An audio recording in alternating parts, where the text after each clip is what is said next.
இந்த போதை பழக்கம் நாட்டின் எதிர்காலத்தையே கேள்விக்குறியாக வருகிறது. போதைப் பொருட்கள் என்பது நம்மை அறியாமலேயே நம் வாழ்வை சூறையாடும் ஒரு மாய வலை. போதைப் பொருட்களின் பயன்பாடு தனி மனிதனின் மட்டும் பாதிப்பதில்லை. அந்த விளைவுகள் சங்கிலி தொடர் போல விரித்து சீரழிக்கின்றன. போதை பழக்கம் நாட்டின் சாபக்கேடாக மாறி வருகிறது. போதை பழக்கத்தால் இதய நோய்கள், நரம்பு மண்டல குறைபாடுகள் போன்ற உடல்நல பாதிப்புகள் ஏற்படும். மனசோர்வு, பதட்டம், மனநோய், மனநல பிரச்சனைகளும் ஏற்படும்.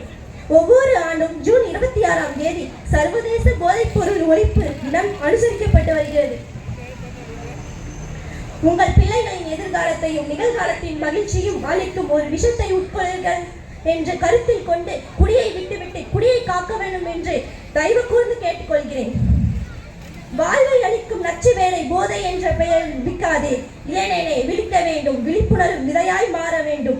போதையற்ற சமுதாயம் படைப்போம். புதியதோர் உலகம் அமைப்போம். லைஃப் இருக்குல்ல, எதுக்கு ட்ரக்ஸ் யூஸ் பண்றீங்க? இனிமே யூஸ் பண்ணாதீங்க ட்ரக்ஸ் எல்லாம். தேங்க்யூ.